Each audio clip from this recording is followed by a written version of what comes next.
Bonsoir tout le monde, salam, assalamu alaikum, j'espère que tout le monde y va bien, j'espère que vous allez bien, mais comment allez-vous? Vous allez bien? Pour les personnes qui viennent à peine de découvrir mon contenu, je vous invite à vous y abonner, simplement en cliquant sur le bouton abonner et à me suivre. C'est complètement gratuit et c'est riche en rebondissements et en péripéties. Il va nous falloir ce soir les ingrédients, les condiments suivants. La recette, elle est moui al dente.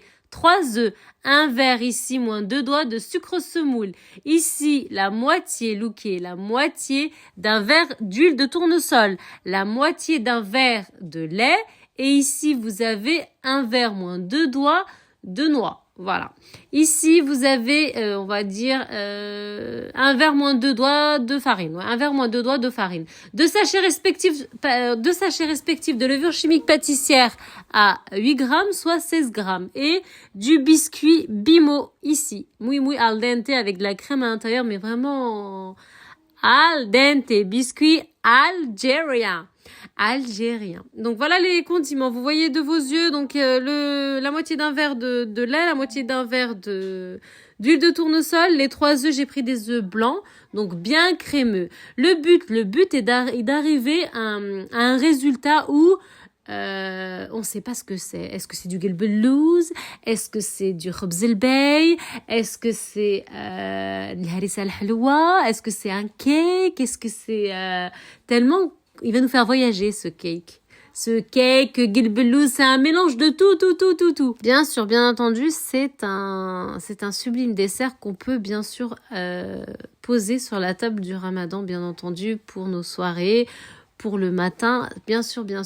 La gaufrette Bimo, elle est ici. Et je vous ai dit qu'à l'intérieur, c'était un peu crème, chocolaté. Il faut un biscuit gaufré comme ça, avec de la crème et chocolaté.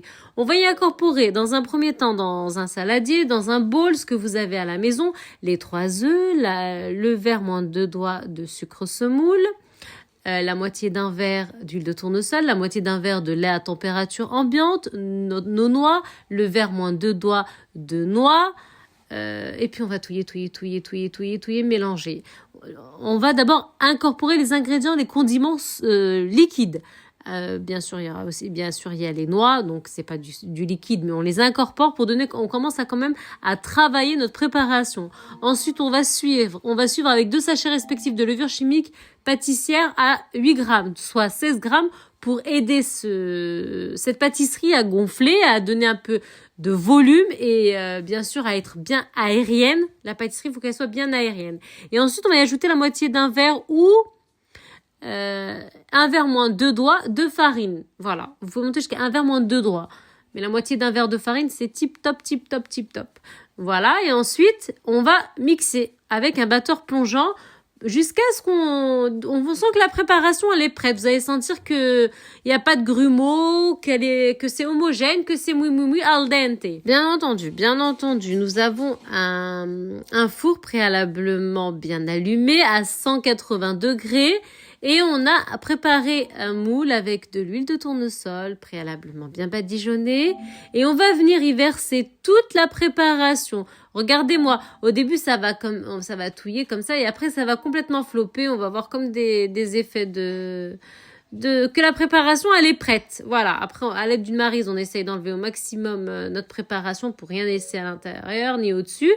Et puis on va venir verser toute la préparation dans notre moule. On enfourne. Et puis on laisse cuire tranquillement pendant que ça cuit à environ 30 minutes, 25-30 minutes, 25-30 minutes, ça dépend des fours en fait.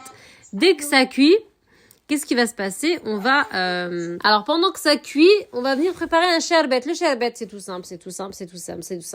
Pour un verre de sucre semoule, vous mettez 2 verres du même verre utilisé qu'au départ, d'eau à température ambiante. Vous ajoutez soit de l'acide citrique, soit des tranches de citron et vous laissez tranquillement bien mijoter. Dès que vous voyez au début qu'il y a quelques petites bulles qui arrivent, vous comptez à peu près 10 minutes. Et ensuite, c'est bon. Vous allez avoir votre sherbet moui al dente. Vous le laissez bien refroidir, j'insiste. Ça reste quand même un sherbet, hein. C'est comme si on faisait du gelbelouz. C'est une famille de gelbelouz, hein. Voilà, c'est le cousin du gelbelouz, hein. C'est entre khobz el-bey et gelbelouz, c'est magnifique. C'est vraiment quelque chose pour le Ramadan. Voilà, et puis c'est pas quelque chose de commun, c'est quelque chose d'al dente. Et puis voilà. Donc dès que c'est cuit, on va venir verser tout le sherbet. On va pas, à aucun moment on démoule. Hein. À aucun moment on démoule dans cette recette. On va venir verser tout le sherbet qui a bien refroidi. J'insiste bien sur ce petit détail. On va venir verser tout au-dessus. Entièrement, vous ne laissez rien à l'intérieur de la casserole. Bien sûr, si vous avez mis du citron, vous retirez les tranches de citron, hein, ça va de soi. Et après, vous laissez tranquillement bien refroidir. Vous pouvez ajouter du nappage par-dessus. Personnellement, moi, j'ai pas ajouté ça. J'ai collé des amandes avec la morgène. Voilà, la pâte à tartiner morgène, j'ai collé des amandes. Voilà, c'est tout. Tout simplement. Chaque personne y fait comme à sa guise, comme il vous le voule. L'essentiel, c'est d'arriver au résultat final. Normalement, si vous suivez du début jusqu'à la fin l'histoire, là, normalement, vous avez la même histoire que moi chez vous. Normalement. Ensuite, vous pouvez vous aider d'un papier cuisson pour avoir encore un effet plus net, hein, c'est possible. Vous étalez bien, vous essayez au maximum d'avoir le plus net possible au-dessus, voilà, et puis vous tassez. Alors, vu qu'il y a de l'huile de tournesol en dessous, vu que cette préparation est bien homogène, vous pouvez, le faire glisser de droite à gauche, de haut en bas, vous étez de vos doigts. L'essentiel, je veux quelque chose de net. Et puis ensuite, tout simplement, vous enfournez et à la sortie, vous soit badigeonnez de nappage après avoir bien sûr versé le sherbet. Hein. Après avoir versé le sherbet, voilà, là je suis en train de jouer avec le moule pour bien que vous voyez ce que vous devez obtenir.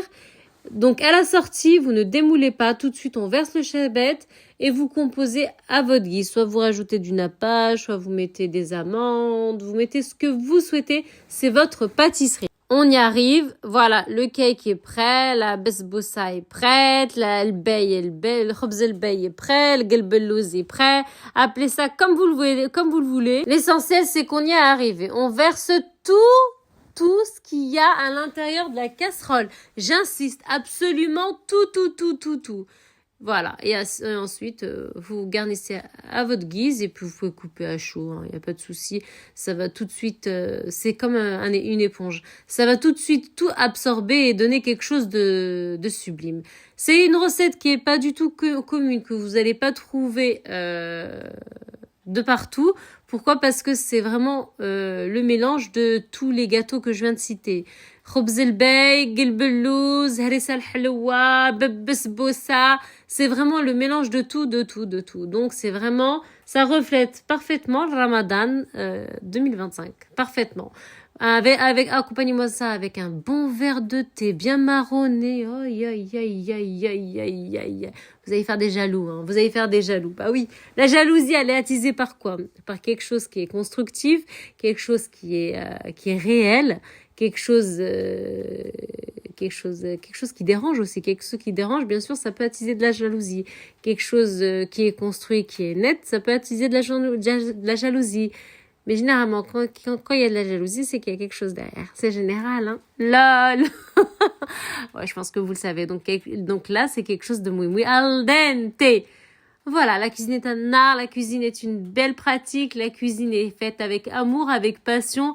Et bien sûr, quand on veut sincèrement les choses, on fait des choses magnifiques. Le moteur, c'est le cerveau, la tête et le cerveau. L'un ne va pas sans l'autre et là ne va pas sans l'autre. Voilà, on découpe à l'aide d'un couteau. Voilà, vous mesurez, vous faites exactement ce que je fais. Bon, si vous faites ce que je fais, vous allez oublier le brownie, hein. Vous allez l'oublier. Ah, vous allez même oublier le fondant, vous allez tout oublier. C'est vraiment une douceur, une belle et sublime douceur. Vous pouvez même vous amuser encore plus, hein. Vous pouvez mettre par-dessus, vous pouvez faire à la chocolat Dubaï, hein. Vous pouvez faire plein de choses. Vous avez une belle recette qui est à votre portée. Vous pouvez faire de la magie. La morgène, elle est passée et là, le résultat final. Ok, c'est facile à retirer. C'est aérien, c'est fin en bouche, c'est raffiné. Franchement, on trouve pas ça de partout. C'est un produit Oui, oui, al dente, lol. Essayez la recette et vous m'en direz des nouvelles en commentaire. C'est quelque chose qui est fait par vos mains. Alors là, souvent, vous ajoutez une couche de nappage par-dessus. Moi, personne, j'en avais plus à la maison. Si vous ajoutez une couche de nappage par-dessus, ça va faire un effet miroir. Ça va faire une gourmandise. Wow, wow, wow, wow. Essayez la recette. Je fais que d'insister avec essayez, mais c'est comme ça qu'on valide, hein. Voilà, bon, bah, وجدوا البراد, وجدوا la taille, préparez le thé, préparez tout, et puis rejoignez-moi sur cette sublime chaîne pleine de péripéties et de rebondissements. Si ça vous plaît, vous faites quoi? Vous likez, vous commentez et vous me suivez. Et vous abonnez. C'est tout, c'est tout, c'est tout, c'est tout. Si y a un truc que vous n'avez pas compris aussi, n'hésitez pas à me le mettre en commentaire, hein. Bien sûr, j'adore vous lire et j'adore vous répondre. Louké, vous avez vu? Vous avez vu cette pâtisserie? On sait même pas ce que c'est. Louké.